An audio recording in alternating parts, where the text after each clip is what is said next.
Hi there, everyone. My name is Christian Ashbach, and welcome to a CanCon edition of my album reviews. Today, we are going to be taking a look at one of the great Canadian ladies of rock and roll, one who I have sadly overlooked, and I'm not talking about Anne Murray, or Avril Lavigne, or Alanis Morissette. I'm talking Biff Naked. That's right, Biff Naked and Essentially Naked. Alright, love Biff, but I've had mixed feelings about Biff over the years. When I first discovered Biff, Biff was a little too, oddly, was a little too effeminate for me. But that's because the first two songs I heard were Spaceman and Lucky, and they're really kind of honestly, as a dude, they were not the best forward facing songs to get exposed to for Biff Naked, which turned me off Biff Naked for quite a while until she released the single for I Love Myself Today, which I went, oh, and I actually stood up and I paid attention. Thought it was really good. Had some great vibe, great energy. Now, all those songs are included on this album of Essentially Naked, but this is a greatest hits, but it's not a greatest hits. It's essentials. One of the things I'm going to talk about that I love the most about this album is the way they did the order in here, because they didn't do it by era, they didn't do it by year. Took the time and effort to put a really good mix together on this CD. The only complaint for the casual listener would be there are 3 tracks on here that are spoken word poetry. I personally think it's really cool that they put them on there. I like it. I think it's something different. It's pure spoken word, no music accompaniment or anything like that. As someone who has been part of the poetry scene, I love it. It's cool. It's awesome. As someone who wants to just rock out and get your groove on and listen to some great music nonstop, every time one of the poetry tracks comes up, stops the album dead. Unless you appreciate the poetry. But from a music standard, stops the album dead. Now, that's the beginning of it. Now, the other thing too is I'm not sure if they remixed everything when they put this collection together or what, but the sound quality throughout the whole entire thing is pretty much, like you cannot tell that there is almost a decade between some of these recordings. Like this album here was released in 2003. Earliest recordings on here are from 94, so 9 years, okay? And the ones that were recorded, that you cannot hear a difference. Like the audio production, there's really no quality changes, and it's good.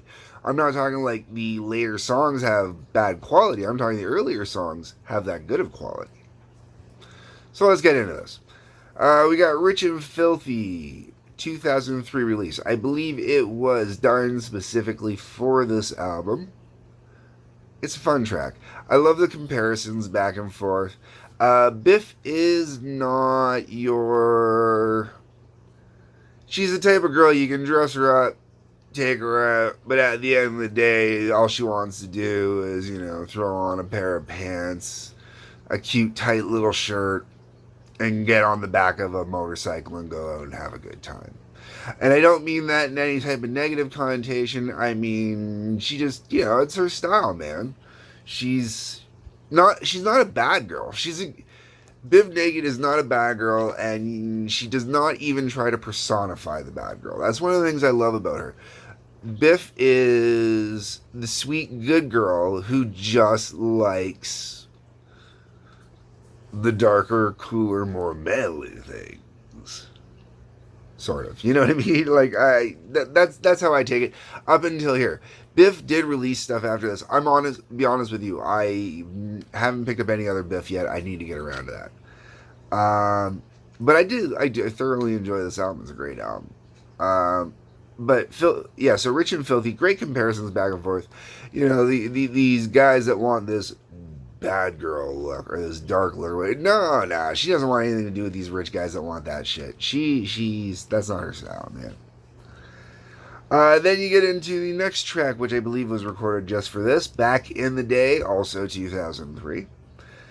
Reflective song, fun reflective song, talking about the horrible, wonderful side of getting started and touring. And I love the nods to very Canadian, especially Ontario kind of references when they're talking about going down. I think it's the 405, which the 400 series highways are Ontario specific series highways.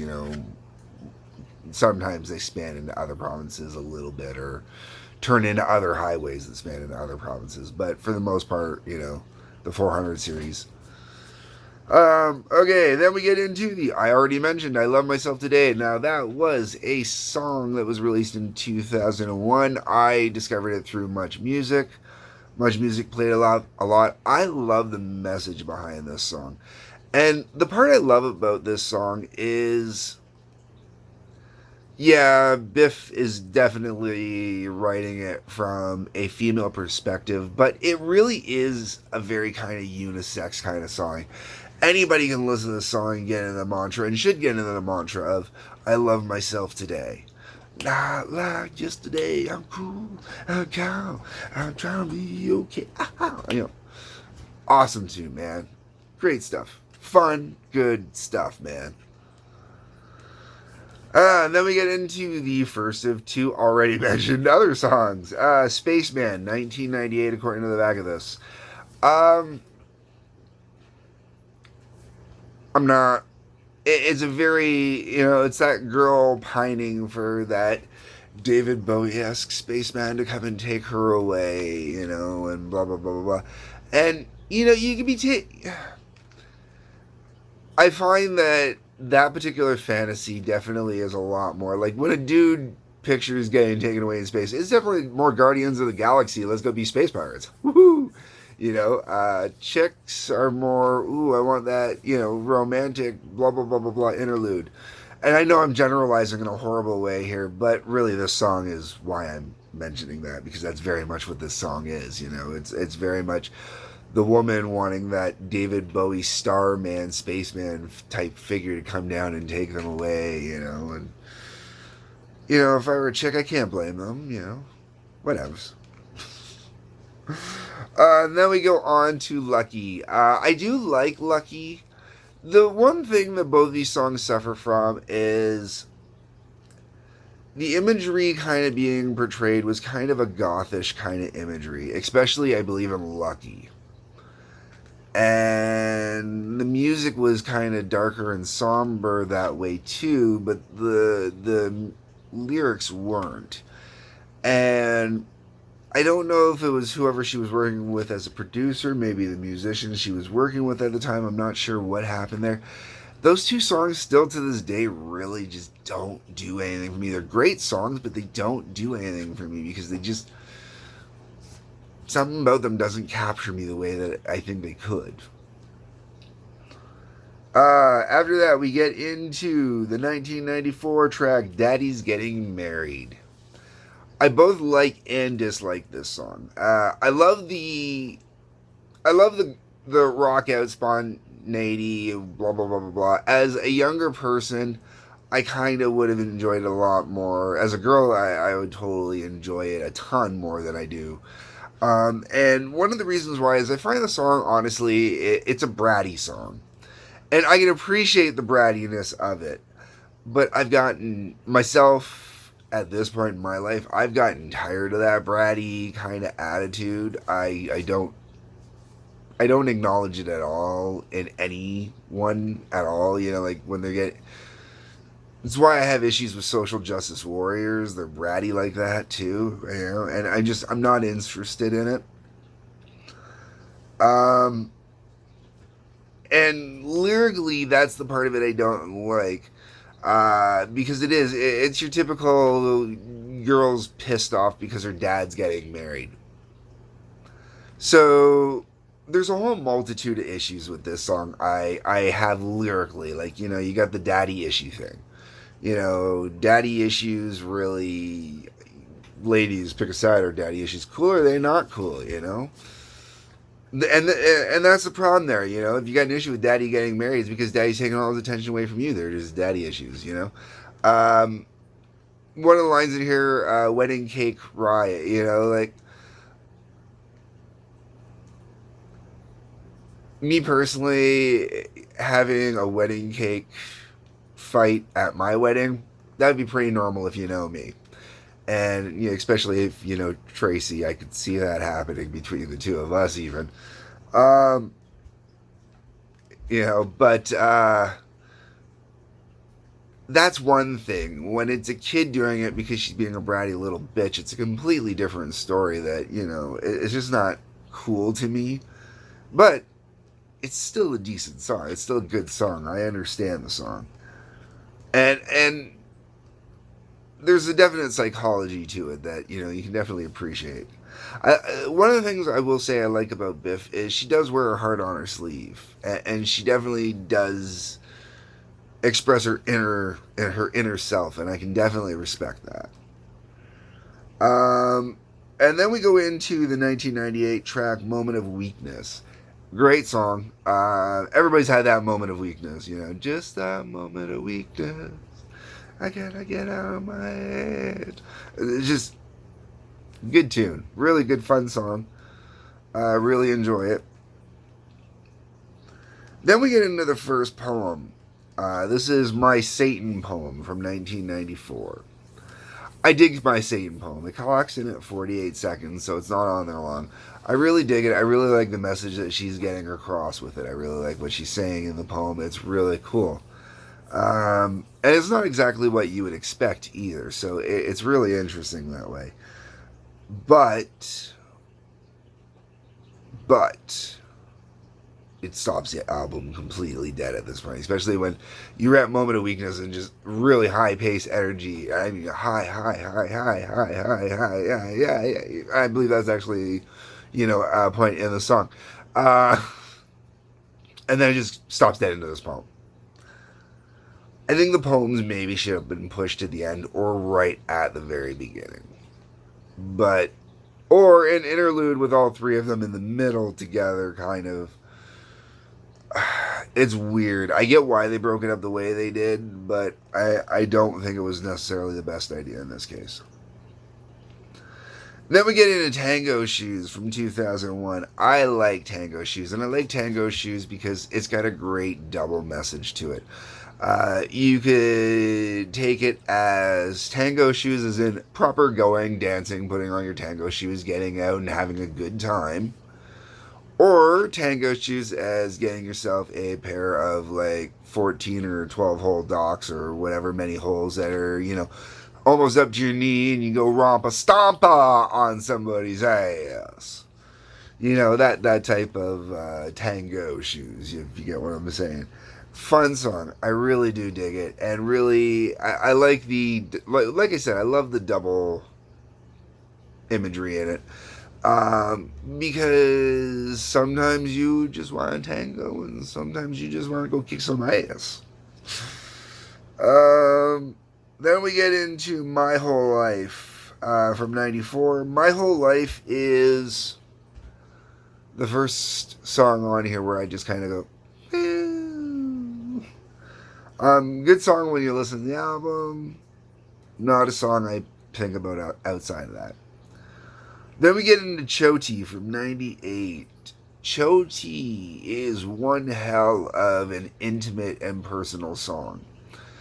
Now, I'm assuming it is based off of personal experience, and you could take it one of multiple ways.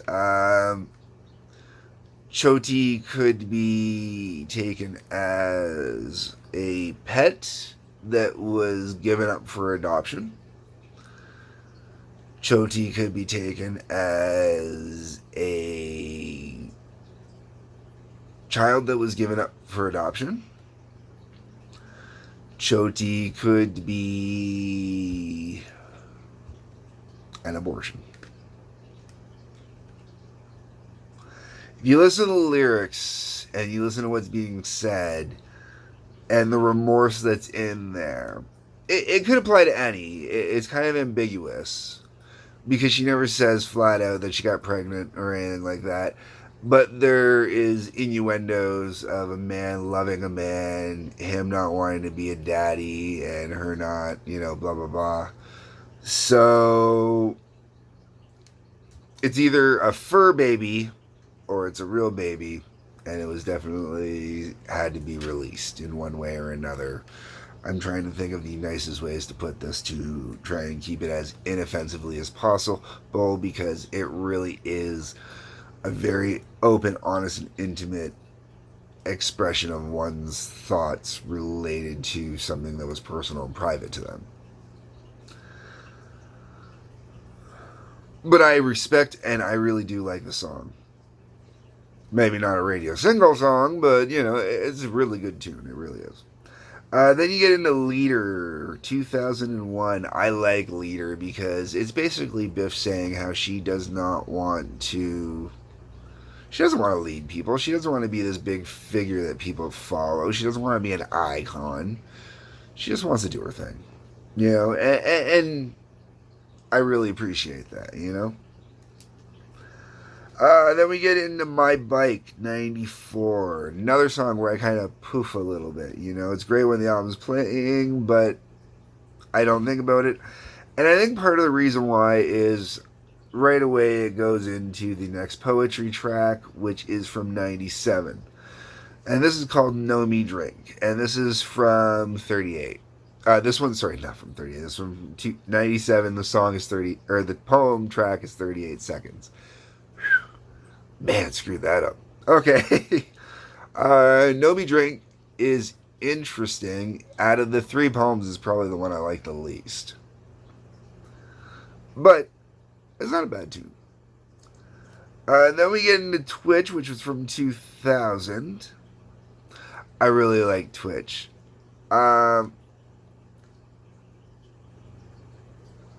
It's fun. It's playful. It's giggly. It's flirtatious. It's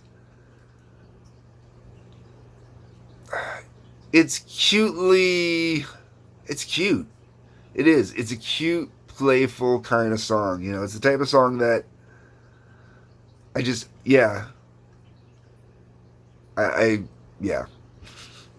a good, fun song. It is. All right, then we get to Choking on the Truth. I really dig Choking on the Truth. That's from 2001. The one thing I like, Twitch is very kind of gender specific. It's definitely, Biff talking about someone making her Twitch in all the right ways, right? Choking on the Truth, though, is a little more, once again, unisex, a little less gender specific.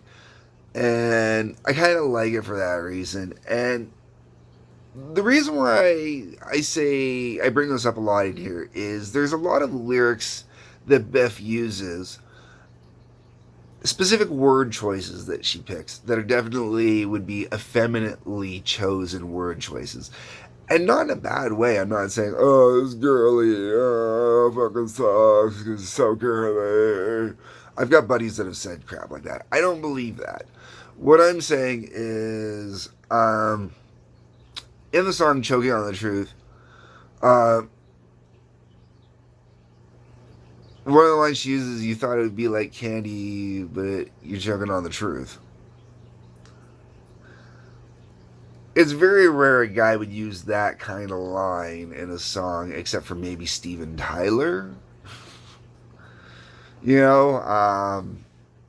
So that's why I bring this up, but Choking on the Truth is a great song. I really dig it, really good song. And I also bring that up because I could see Steven Tyler, maybe not Aerosmith, but Steven Tyler doing the song Choking on the Truth, And then we get to the last poem. This one stops the album totally dead for 4 minutes. But I kind of really dig this poem in its own way. I used to do slam poetry. And this is a little long at 4 minutes to do slam poetry, but this is what it reminds me of. This reminds me of a piece that would be done during slam poetry. And it's called Ein Tasse Tee.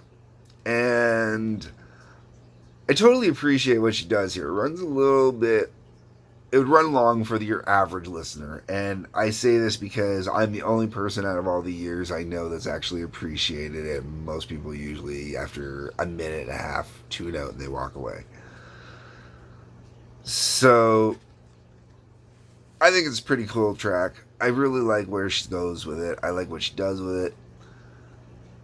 It takes you somewhere, and that's what a good poem should do. Then we get into Everything from 94. Meh. Meh. And same with the next track that follows that up, Tell on You, also from 94. Both those tracks, they just kind of, when you're listening to the album, great. When you're not listening to the album, I don't think about them, honestly. Then we get to the remixes they use to finish off the album, and it's funny because the remixes are the 3 songs I mentioned right at the very beginning. We have the Spaceman remix. Now, I like the Spaceman remix. I really dig it. I actually enjoy the Spaceman remix more than the original, and I will listen to the Spaceman remix more often than the original because I like the way that it was interpreted and the kind of techno-y dance mix they kind of put into it. I think it made the song pop more than the original did. Then you got the Lucky remix. Lucky remix isn't as good as the original. The original version is much better, no matter how much I complained about it. And then we got the I Love Myself Today remix. Okay, no, that one didn't need to be remixed. The original version was great. It was fun. You could dance to the original version. Whoever said you couldn't has no sense of rhythm.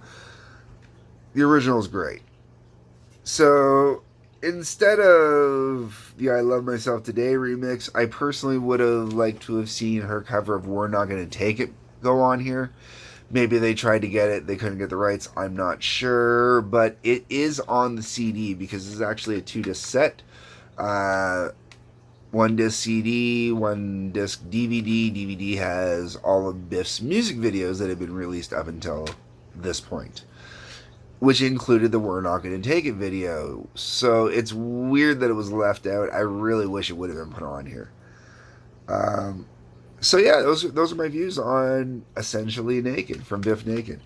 I really dig Biff. I do need to go pick up more Biff. Drop me a line if you're a Biff Naked fan. Let me know which Biff album I should go pick up next.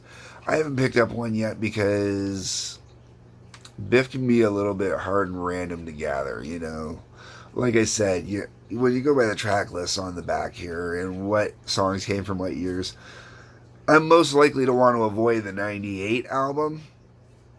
But at the same time, you know, there are some good tunes on there from the 98 album too. So it's such a tough call. Yeah, that's what the comment section's for. Leave me your comments. Let me know what you guys think. What should I pick up? Otherwise, hit the like button. Hit the subscribe button. Peace, love, take care.